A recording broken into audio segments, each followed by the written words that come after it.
Your inner peace is not worthy of a lonely life. If there's one thing I've told my clients repeatedly, it's been the fact that you don't have to heal simply because you want to live a life in solitude. You are mixing solitude with isolation. I asked in our community yesterday that if you love your alone time, if you love space and solitude, do you think it comes from a place of trauma where you've been conditioned to be lonely? That's why you had to face the fact that you have to love yourself eventually. At some point, you have to start somewhere. Is that why you fell in love with being alone?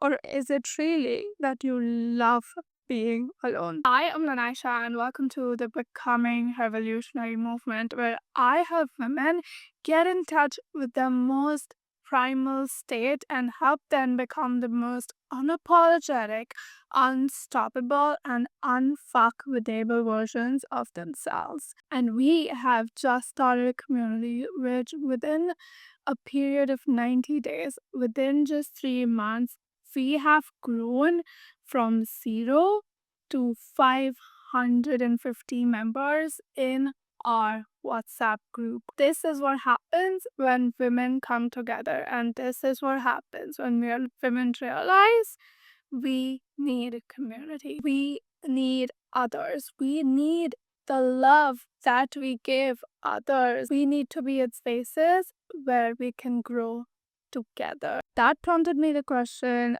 is your inner peace really worth the isolation? Because if there is one thing I would tell my clients again and again, it would be, do not spend your life living. It is natural for you to spend a day outside at work and then come back home and just be left alone, just have your own space. But that does not mean you have to spend your entire life in that space. You don't have to be in that cocoon. You have to sometimes and at some point open your wings and become a butterfly. You have to fly away. If you are willing to put yourself in spaces where you find things that you actually love doing, let's say you start a hobby class or you join a community like ours, for example, or you step out of your comfort zone, go out to a cafe and work from there. You staying alone, you cooped up in your four-walled, white-walled room is what worsens your anxiety. It's what increasing your paranoia. It's what making your depression worse, and it is what is triggering you 24/7 without you realizing it. Why is it that you come home from a very tiring day and then suddenly overthinking starts? In all reality, when it comes to healing, the only reason why your body physically would bring up all those hidden emotions and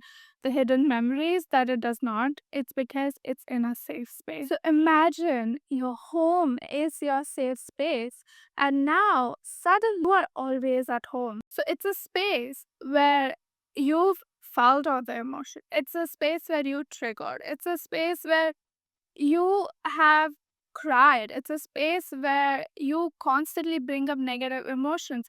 What's safe about it anymore? If you are cooped up in your home, is it a home anymore because it's an escape? And that's a very hard truth.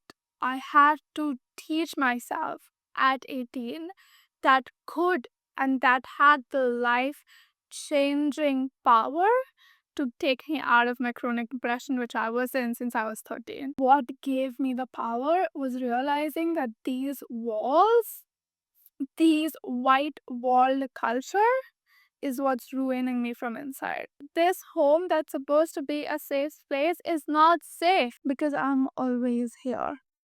I've not stepped outside. Unless you're working 24/7 and you're not at home, taking a mini vacation and staying at home will heal you. But if you're always home, if you're working from home, if you're eating at home, if you're sleeping at home, you can't heal at that home. It's just a house for you, it's your office. It's not your home. Your solitude is very different than isolating yourself. And that's what we're conditioned to do. We are conditioned to isolate ourselves. We are not conditioned to know peace. We are not taught what peace feels like. Do you know what peace feels like? Let me tell you, you don't. Because if you did, you would have peace right now. If you did know that perhaps peace would feel like this, you would have it. The reason it does not exist in your reality is because you don't know of it. This is the mindset where society has taught you that it is in suffering that you have to live a life, that it is in your home, your supposed home, that you will heal. Sometimes you will not. You know, one of the things that people told me when they joined our community and when they came to our events, Lenasha, I was finding something like this. And then I found it on Threads and it felt like destiny. Lenasha, I can breathe again. This feels like such a safe space. I'm not telling you to join my community, but what I'm asking you is to join a community.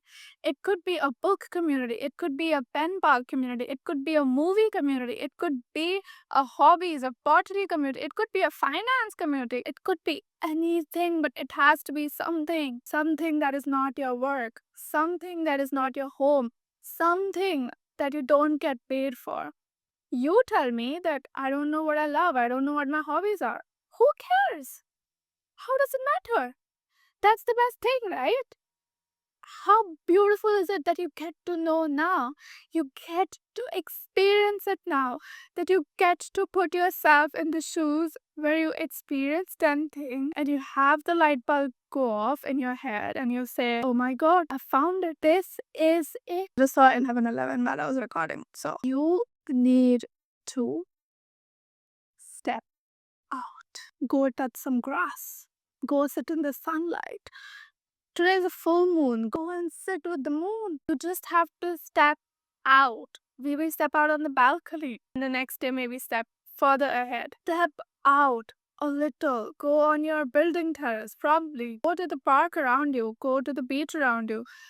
Go to a place around you. Stop being so scared that it will worsen your anxiety. What if it makes you smile? What if it brings you peace? What if it helps you breathe a little? What if it helps you sit a little taller? What if you meet someone who changes your life? What if you meet the one? What if you meet God? What if you meet a goddess? How does it matter? If you're thinking, what if it triggers my anxiety? What if it ruins my day? What if it blesses your day? What if it makes your day better? What if it literally changes your life? You have to put that faith in the what ifs of the world. What matters is you put yourself out there. You don't even have to engage with 100 people. Go out to a cafe, watch people. Go out to a cafe, just enjoy a cup of coffee or hot chocolate. Hot chocolate heals my heart. What is it going to be for you? If it takes a village to raise a child, what makes you believe that it won't take a village to make you happy?